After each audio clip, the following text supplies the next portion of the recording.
Good morning students, लक्ष्य में आप सभी का स्वागत है। मैं एस के भारती।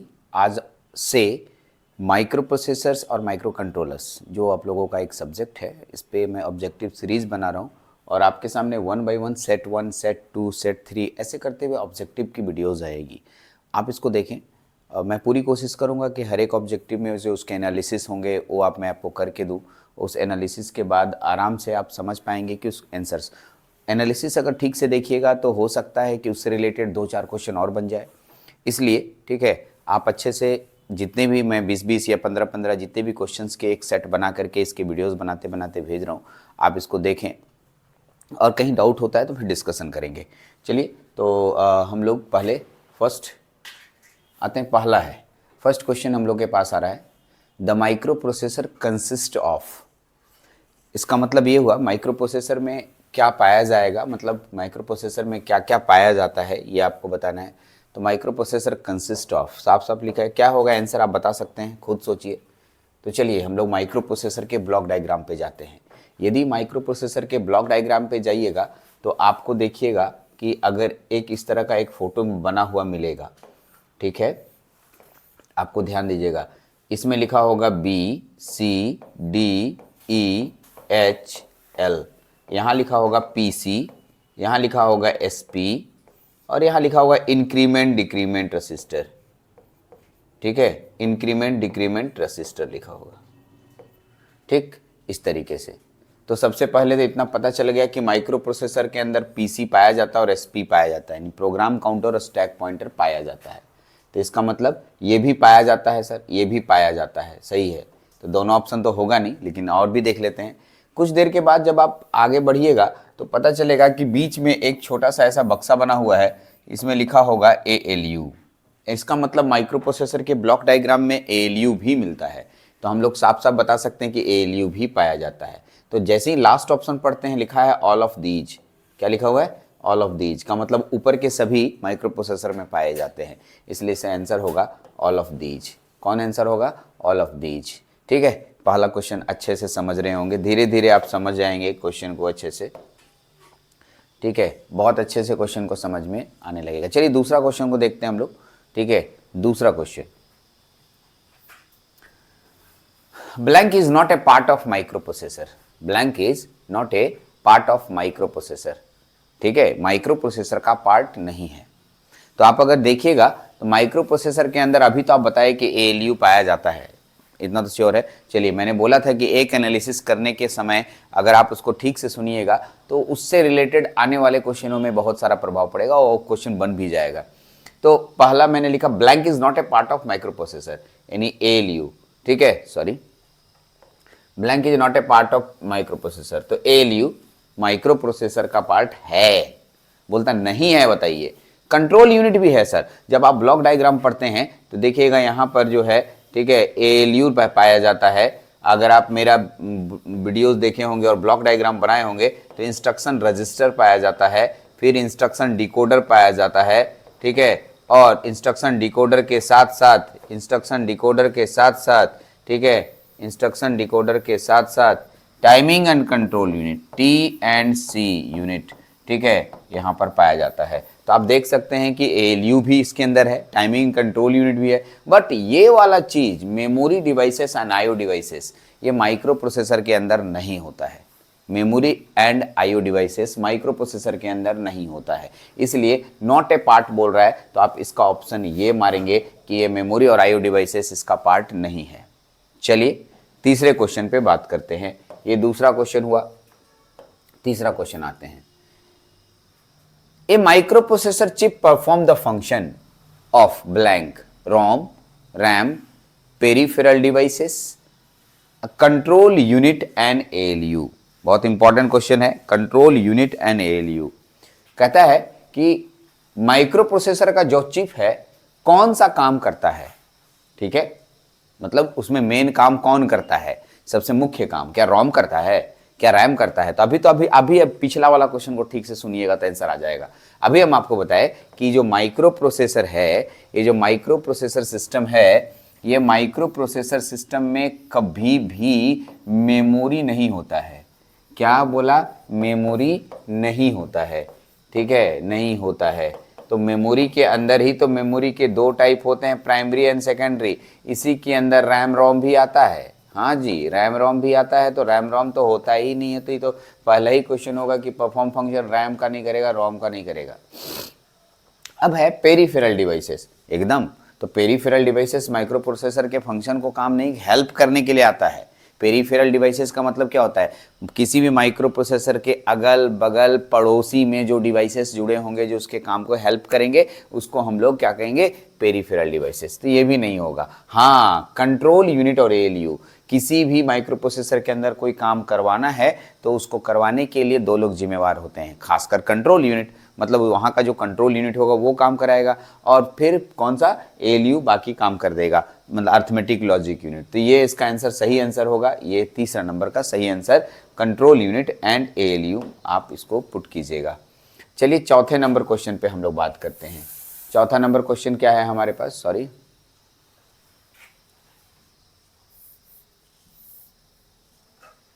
चौथा नंबर क्वेश्चन, चलिए आते हैं। Microprocessor is called an n bit microprocessor. सही बात है, हम अगर किसी माइक्रो प्रोसेसर को 4 बिट बोल सकते हैं, 8 बिट बोल सकते हैं, 16 बिट बोल सकते हैं। क्या क्या बोला मैंने, 4 बिट, 8 बिट, 16 बिट, 32 बिट, कुछ भी। तो एन बिट, उसी में चार, जैसा अभी आप क्या बोला, मैंने 4 बिट बोला, फिर 8 बिट बोला, ठीक है, फिर 16 बिट बोला। तो इसी के जगह पर मेरे को इतना सारा नाम ना लिख करके एन बिट बोलेंगे। कैसे बोलेंगे n bit microprocessor, n bit microprocessor कैसे कहा जाएगा? तो एन बिट माइक्रो प्रोसेसर के लिए क्या सोच करके हम एन बिट माइक्रो प्रोसेसर बोलते हैं? क्या नंबर ऑफ रजिस्टर के आधार पर, या नंबर ऑफ डेटा साइप बस के आधार पर, कि एड्रेस बस के आधार पर, कि नन ऑफ दीज?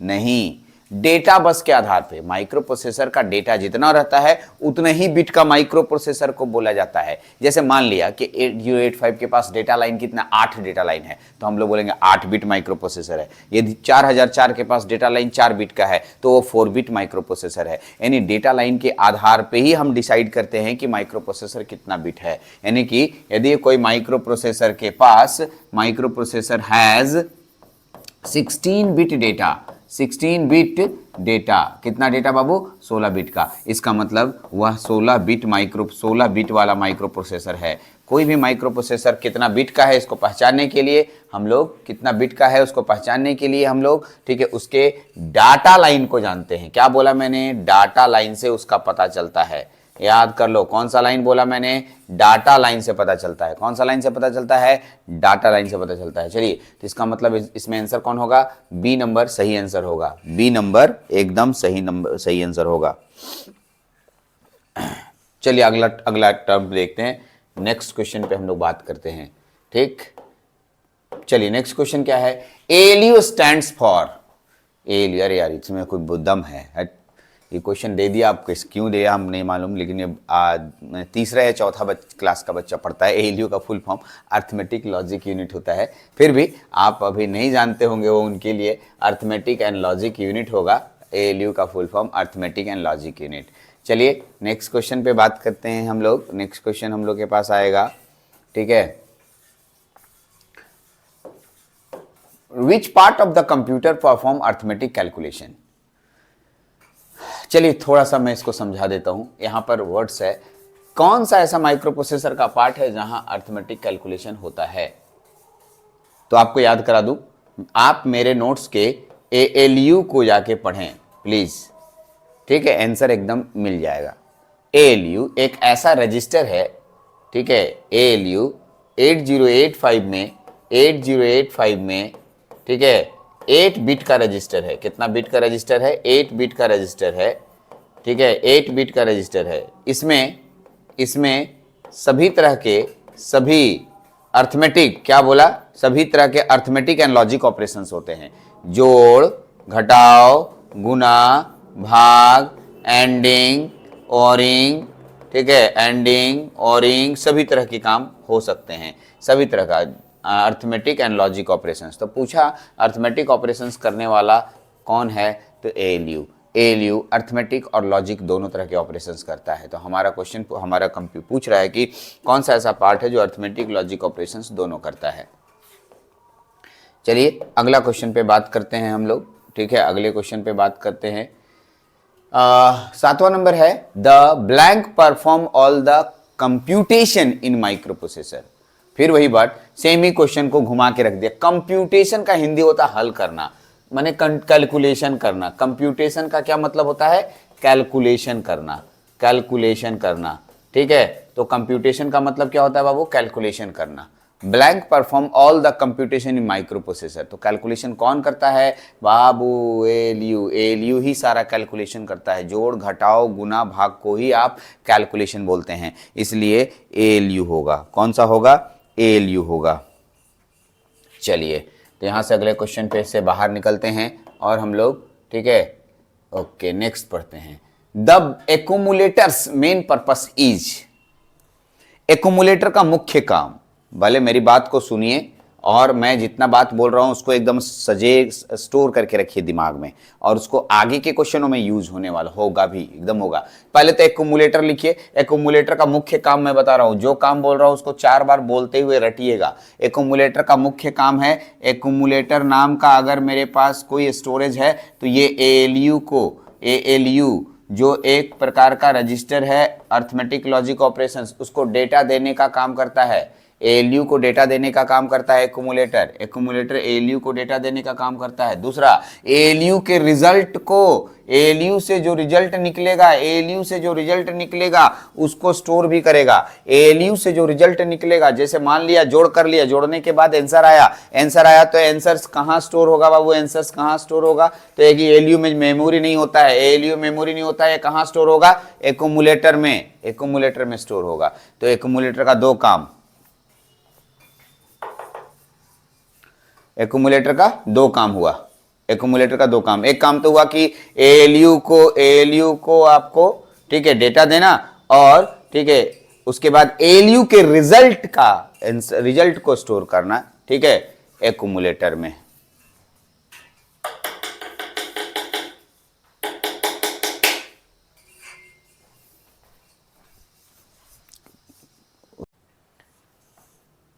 अब आते हैं नेक्स्ट क्वेश्चन पे। इसका आंसर कौन सा होगा जी? तो इसका आंसर तो बना ही नहीं है। चलिए ना, एएलयू, चलिए देखिएगा। द एक्यूमुलेटर मेन पर्पस, पहले है टेम्पोररी डेटा स्टोरेज। क्या sir? Temporary data storage, black colour में आ गया, इसको रेड कलर कर लीजिए। Temporary data storage, keeping track of the next instruction to be executed, selecting which peripheral should be addressed, storing instruction. तो एक तो हो गया कि सर इंस्ट्रक्शन, नहीं नहीं, हम इंस्ट्रक्शन नहीं बोले, स्टोर करेगा बट रिजल्ट को स्टोर करता है। किसको? रिजल्ट को स्टोर करता है, डेटा को। रिजल्ट का मतलब डाटा को स्टोर करता है। इंस्ट्रक्शन को कहां स्टोर कर रहा था? ये तो खत्म ही हो गया, इसमें स्टोर का कोई बात ही नहीं है, भी नहीं होगा, इसमें स्टोर का कोई बात ही नहीं है। अरे ये स्टोर का दिख रहा है, टेम्पोररी डाटा स्टोरेज, यानी एक्यूमुलेटर डाटा स्टोरिंग है। 8 बिट का एक रजिस्टर होता है। कितना बिट का होता है? 8 बिट का। और ये टेम्पोररी डेटा को स्टोरेज करता है, जनरली टेम्पोररी इसलिए क्योंकि मान लो कि अभी डेटा एएलयू स्टोर किया, दूसरा नया थोड़ी देर के बाद अभी मान लो 28 नाम का डेटा स्टोर हुआ इसमें, और थोड़ी देर के बाद एएलयू फिर काम किया, फिर इसमें जाएगा तो ये डेटा डिलीट हो जाएगा और नया वाला डेटा आ जाएगा। नहीं, इसमें टेम्पोररी डेटा स्टोर होता है, ठीक है। जब तक कि उसमें नया डेटा नहीं आए तब तक वो स्टोर है, नया डेटा आएगा पुराना डेटा हट जाएगा, इसलिए इसको टेम्पोररी डेटा स्टोरेज बोलते हैं, एक्यूमुलेटर, ठीक है। इसलिए ए नंबर इसका सही आंसर होगा बाबू। थोड़ा सा इसको अच्छे से समझ लिया, इसमें बहुत सारा पॉइंट मैंने बताया। चलिए मैं आपको बताता हूँ 9 के बाद 10 नंबर में क्या है। Generally result is accumulated in blank register. Result कहां स्टोर होता है? अभी तो बताया जस्ट इसके पहले वाले में। कहां स्टोर होता है? तो एक्यूमुलेटर में। रिजल्ट मतलब कोई भी काम करने के बाद रिजल्ट होगा वो कहां स्टोर होगा? तो आप जो एएलयू बताए, एएलयू रिजल्ट को कहां भेजता है? एक्यूमुलेटर में। तो इसका आंसर एक्यूमुलेटर एकदम सही आंसर होगा। Accumulator is the correct answer. चलिए आगे बढ़ते हैं नेक्स्ट, ठीक है, नेक्स्ट क्वेश्चन पे आगे बढ़ते हैं। हमारे पास the CPU stands for, right. इस क्वेश्चन का जवाब हम लोग को थोड़ी जो आता है, आपको आता होगा, हमको नहीं आता है इसका आंसर, ठीक है। अगर इसका आंसर हमको नहीं आता तो आपको तो आता ही होगा क्योंकि हमसे आप ज़्यादा तेज हैं, ठीक है। इसका यूनिट, इसका सेंट्रल प्रोसेसिंग यूनिट, और देखिए एकदम करेक्ट, ऐसा क्या होता है ना, देखिए central process unit, central processing unit, दोनों एक के जैसा लग रहा है, और गलती से एकदम हड़बड़ा के गलती नहीं मार दीजिएगा। इसका मतलब नहीं हलवा है तो हलवा जैसा सोच करके हलवा का गलती करके चलाए, ठीक है। ये पहला नंबर आंसर होगा, सेंट्रल प्रोसेसिंग यूनिट, ठीक है, सेंट्रल प्रोसेसिंग यूनिट। ओके आगे बढ़ते हैं, नेक्स्ट क्वेश्चन पे बात करते हैं, ठीक है। ओके चलिए नेक्स्ट क्वेश्चन क्या है। Micro processor communicate with the outside world through the, किससे, मतलब माइक्रो प्रोसेसर कम्युनिकेट करता है आउटसाइड यानी वर्ल्ड से, कैसे, किससे करता है, ठीक है। कौन से ऐसे लोग हैं जो माइक्रो प्रोसेसर दूसरी दुनिया से कनेक्ट हो सकेगा। एक बात सोचो, तुम दिमाग लगाओ, मेरी बात को सुनना और समझना, ठीक है। देखिए ये सब चीजें दिमाग लगाने वाली बात है और आंसर खुद ब खुद मिलेगा। मैं माइक्रो प्रोसेसर हूं, मैं दुनिया से कनेक्ट होना चाहता हूं, क्या करूंगा दुनिया से कनेक्ट होने के लिए। तो मैंने बोला सर दुनिया से कनेक्ट होना है ना, तो आप क्या कीजिए, एक कैमरा लगाइए और एक लैपटॉप लगाइए। हमने ठीक है, camera is the input device, yes correct, जो हमारे इस पूरे से शरीर का पिक्चर ले रहा है, वीडियो ले रहा है। और सर इंटरनेट है, इंटरनेट के थ्रू बाहर भेज दीजिए, करेक्ट। कहने का मेरा मकसद ये हुआ कि जितने भी input devices and output devices हमारी दुनिया में हैं, वही हमारे दूसरी दुनिया को कनेक्ट करते हैं, करेक्ट, यस। ये बात को ठीक से समझ लीजिए। क्या बोला मैंने, कोई भी माइक्रो प्रोसेसर अपना काम प्रोसेसिंग वाला काम कर रहा है, लेकिन दूसरी दुनिया से इस दुनिया और इस दुनिया से जुड़ने के लिए हमें इनपुट एंड आउटपुट डिवाइसेस की जरूरत पड़ेगी। और मेमोरी तो स्टोर करता है, यहाँ पर ऑप्शन में मेमोरी भी है, लेकिन नहीं, एएलयू अपना वर्क करता है, अरिथमेटिक लॉजिक नहीं सर, हम आईओ डिवाइसेस के बारे में बात कर रहे हैं, सॉरी, आईओ डिवाइसेस के बारे में बात कर रहे हैं। आईओ डिवाइसेस ही एक ऐसा डिवाइसेस है जो दूसरी दुनिया से आपको माइक्रो प्रोसेसर को दूसरी दुनिया से कनेक्ट कराता है। चलिए, तो आंसर भी सीख गए होंगे अच्छे से। आगे बढ़ते हैं हम लोग नेक्स्ट क्वेश्चन पे, ठीक। Blank register gives a address of the memory location from where the next instruction to be fetched. कहता है blank register gives the address of the memory location from where the next instruction to be fetched. कौन सा ऐसा है, तब तो sir थोड़ा सा ऐसा नहीं लग रहा है कि जब अंग्रेजी में थोड़ा 2-3 लाइन बड़ा हो जाता है तो क्वेश्चन को समझने में परेशानी होती है। ऐसे ही आपके साथ भी हो रहा होगा एकदम। तो मेरे साथ तो पढ़ लिए इसलिए हमको अब मालूम है, तो मैं आपको कैसे इसका हिंट करा रहा हूं। कहता है यदि आप थोड़ा सा जाएं, थोड़ा सा का मतलब बस थोड़ा सा नोट्स खोलना है, थोड़ा सा नोट्स खोल के थोड़ा पीसी के बारे में पढ़िए। किसके बारे में, पीसी। तो एक लड़का बोलता पीसी मैंने पर्सनल कंप्यूटर, अरे नहीं भाई, प्रोग्राम काउंटर का बात कर रहे हैं। हाँ सही बात है, अब पढ़ेगा नहीं तो हम क्या बोले, ठीक है। प्रोग्राम काउंटर किसके बारे में, प्रोग्राम काउंटर के बारे में। मेरे लिखे गए नोट्स में प्रोग्राम काउंटर में जाके अगर पढ़िएगा तो पता चलेगा प्रोग्राम काउंटर माइक्रो प्रोसेसर का एक 16 बिट का एक रजिस्टर है, स्पेशल रजिस्टर है। यह माइक्रो प्रोसेसर के एग्जीक्यूटेड प्रोग्राम के एड्रेस को रखता है। टू बी एग्जीक्यूट जो एग्जीक्यूट होने वाला है उसके भी एड्रेस को रखता है, और जो करंट एग्जीक्यूशन चल रहा है उसके भी एड्रेस को रखता है, ठीक है। तो क्या बोला था बताओ तो, ठीक है। जो इंस्ट्रक्शन फेच्ड हो रहा है, next instruction to be fetched, कौन सा नेक्स्ट इंस्ट्रक्शन फेच्ड होने वाला है, फेच्ड का मतलब लागू होने वाला है, उसका एड्रेस किसके पास रहता है, भाई प्रोग्राम काउंटर के पास रहता है। यदि मेरा लेक्चर बढ़िया से देखिएगा प्रोग्राम काउंटर का, मजे तरीके से समझ जाइएगा कि आपको एकदम इसमें कोई क्वेश्चन का डाउट ही नहीं होगा। लेकिन अभी मैंने बोला तो अभी थोड़ा सा बताया, अब जाइए लेक्चर में और लेक्चर या फिर नोट्स में पढ़ के देखिए, एकदम एग्जैक्ट सेम लाइन मिलेगा, ठीक है। Next instruction to be fetched कौन सा ऐसा है, तो मैंने यहाँ पर बताया प्रोग्राम काउंटर। ऐसा नहीं कि एक्यूमुलेटर और एसपी नहीं पढ़िएगा, ठीक है, इसको भी पढ़ के देखिएगा। इसका आंसर कौन होगा जी, देखो इसका आंसर पीसी होगा, याद कर लो, पीसी प्रोग्राम काउंटर सही आंसर होगा, ठीक है। चलिए नेक्स्ट क्वेश्चन पे बात करते हैं, ठीक है। आते हैं 14 नंबर क्वेश्चन पे बात करते हैं। 14 number, program counter is use to, program counter का मुख्य काम है, अभी बताए थे प्रोग्राम काउंटर पीसी। देखिए उसमें हम जो बोले उसमें है कि नहीं है, देखिए तो पहला store address for the next instruction to be, अरे भाई पहले ही आंसर हो गया, लेकिन हड़बड़ाओ नहीं, रुको पहले और भी पढ़ लो, हो सकता है आगे वाला भी आंसर सही हो जाए, ठीक है। कहता है store temporary data to be used in the arithmetic operation. ये देखिए ये वाला क्वेश्चन पीछे पढ़े थे, आपको याद दिलाते हैं। आप बोलिएगा नहीं सर नहीं पढ़े थे, अरे पढ़े थे यार। इसका आंसर एक्यूमुलेटर था, एक्यूमुलेटर में स्टोर होता था।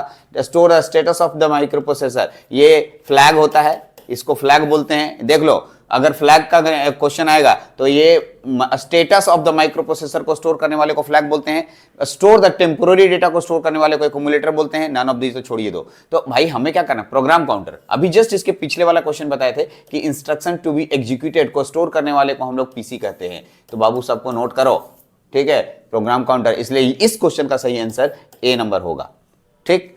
चलिए, तो मैं इस सेट में 13 ही क्वेश्चन डाला था, 13 क्वेश्चन मेरे पास थे, मैं 13 क्वेश्चन आपको दे दिया, ठीक है। 13 क्वेश्चन आपके सामने है।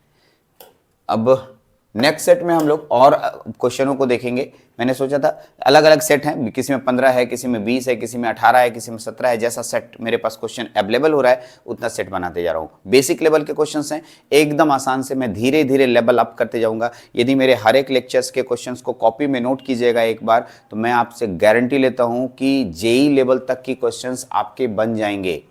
मैं ऐसे माइक्रो प्रोसेसर की तैयारी करवा रहा हूँ जिससे आपको कभी ये फील नहीं होगा कि हमको जेई में एक्स्ट्रा कोई मेहनत करना पड़ेगा। जी नहीं, कभी नहीं मेहनत करना पड़ेगा आपको एक्स्ट्रा। आप और भी सब्जेक्ट पे थोड़ा ज़्यादा फोकस कर पाएंगे। मेरे सब्जेक्ट में आप एकदम निश्चिंत रहें, ठीक है। To the point and same to same question आपके एग्जाम में लड़ जाएगा, सेम टू सेम क्वेश्चन। चलिए, तो इस वीडियो में इतना ही, ठीक है। नेक्स्ट वीडियो में फिर से मिलेंगे। Thank you very much.